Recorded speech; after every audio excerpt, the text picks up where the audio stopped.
Bharat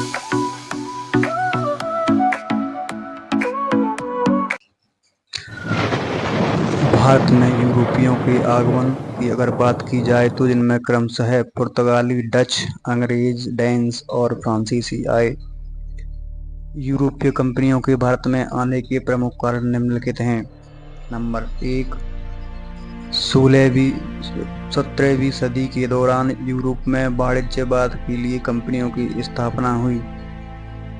number 2, Bharat में अधिक आर्थिक संपन्नता के कारण यूरोपियों को आकर्षित किया। नंबर 3, भारत की जलवायु उष्णकटिबंधीय होने के कारण सूत, वस्त्र, नील इत्यादि पर मुनाफा कमाने की लालच से भी भारत में आए। नंबर 4, यूरोप में 16वीं-17वीं सदी में वाणिज्यवाद काफी लोकप्रिय हुआ, जिसका अर्थ व्यापार का विस्तार करना था। नंबर 5, 1453 में कस्तूनतुनिया पर तुर्की का नियंत्रण हो जाने के कारण रास्ते में प्रवेश करना बंद कर दिया गया, जिसके कारण वैकल्पिक मार्ग के लिए अफ्रीका का चक्कर लगाते हुए 1498 में वास्को ड गामा द्वारा भारत की खोज की गई थी। नंबर 6, यूरोपीय शासकों के द्वारा समुद्री व्यापार को प्रोत्साहित किया गया था। सबसे पहले इनमें पुर्तगालियों के क्रियाकलापों की चर्चा करते हैं। यूरोपीय कंपनियों में सर्वप्रथम पुर्तगाली थे जिन्होंने भारत में अपनी फैक्ट्रियां स्थापित की। 17 मई 1498 को वास्को ड गामा उत्तर मासा का चक्कर लगाते हुए कालीकट पहुंचता है, जहां शासक जमोरिन के द्वारा स्वागत किया गया और वस्त्र एवं वस्तुएं खरीदने में सहायता प्रदान की गई। तब वास्को ड गामा पुनः उसी मार्ग से वापस जाता है और उस माल को बेचकर 60 गुना मुनाफा कमाता है। 1501 में पुर्तगाली व्यक्ति कैपराल आते हैं, वह भी व्यापार करते हैं।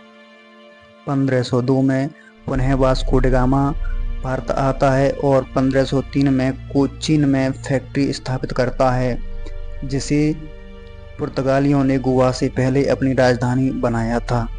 आइए अब आगे बात करते हैं पुर्तगाली सरकारी अभियानों की।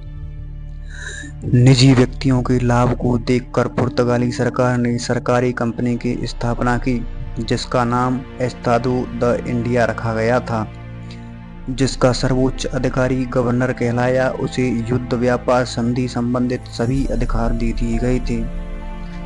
आइए कुछ प्रमुख गवर्नरों की बात करते हैं। नंबर 1, फ्रांसिस्को डी अल्मोड़ा, जो कि पुर्तगाली कंपनी का प्रथम गवर्नर था। यह प्रथम गवर्नर था और पुरानी फैक्ट्रियों की किलेबंदी का काम इसने प्रारंभ किया, राजनीतिक केंद्रों को मजबूत करने का काम किया तथा हिंद महासागर में ब्लू वाटर पॉलिसी को लागू किया, जिससे समुद्र व्यापार पर नियंत्रण कर सके। लगभग सभी पुर्तगाली गवर्नरों ने इसकी ब्लू वाटर पॉलिसी को फॉलो किया था। नंबर 2, अल्फांसो डी अल्बुकर्क, यह वास्तविक पुर्तगाली गवर्नर कहलाता है। बीजापुर के शासक यूसुफ आदिल शाह से गोवा छीन लिया इसने और उसे पुर्तगालियों की राजधानी बनाया। भारत में पुर्तगालियों के बसने के लिए प्रोत्साहित किया तथा भारतीय महिलाओं से शादी करने के सुझाव दिए। पुर्तगालियों के द्वारा सती प्रथा पर रोक लगाई गई। विजयनगर के शासक कृष्णदेवराय से अच्छे संबंध स्थापित किए और ब्लू वाटर पॉलिसी को और मजबूत किया। अब बात करते हैं पुर्तगालियों के भारत में योगदान की।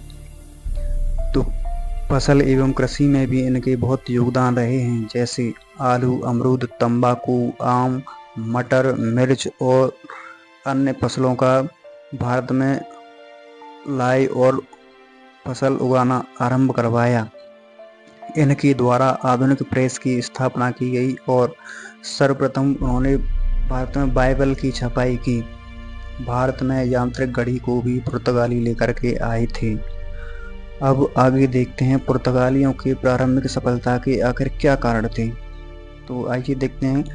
पुर्तगाली लगभग 100 वर्षों तक हिंद महासागर के क्षेत्रों में मजबूत स्थिति में रहे, जिसके प्रमुख उत्तरदायी कारक निम्नलिखित हो सकते हैं। नंबर 1, नौसेना एवं तकनीकी में श्रेष्ठता हासिल होना और नंबर 2, कूटनीति का बेहतर प्रयोग करना भी शायद जानते थे। नंबर 3, खुफिया तंत्र गुप्त जानकारी प्राप्त करने में सफल रहे। नंबर 4, घोड़ों के व्यापार पर उनका एकाधिकार था। आइए और वीडियो के अंत में चर्चा कर लेते हैं पुर्तगालियों के पतन के क्या कारण थे। प्रारंभ में 100 से 150 वर्षों तक हिंद महासागर के क्षेत्रों पर पुर्तगाली हस्तक्षेप रहा, लेकिन अन्य यूरोपीय कंपनियों के आगमन से पुर्तगाली बिछड़ गई, जिसके प्रमुख उत्तरदायी कारक निम्नलिखित हो सकते हैं, जैसे नंबर 1, डच एवं अंग्रेजों की नौसेना के मुकाबले पुर्तगाली नौसेना कमजोर थी। नंबर 2, धार्मिक हस्तक्षेप होने के कारण भारतीय भी टकराव में आ चुके थे। नंबर 3, भ्रष्टाचार एवं लूटपाट की घटनाओं का बढ़ने से लुटेरों वाली छवि बन चुकी थी पुर्तगालियों की।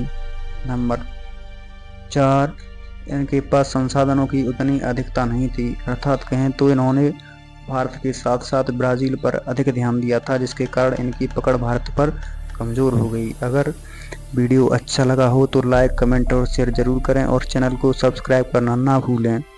और अगली वीडियो में हम चर्चा करेंगे डचों की। तब तक के लिए नमस्कार।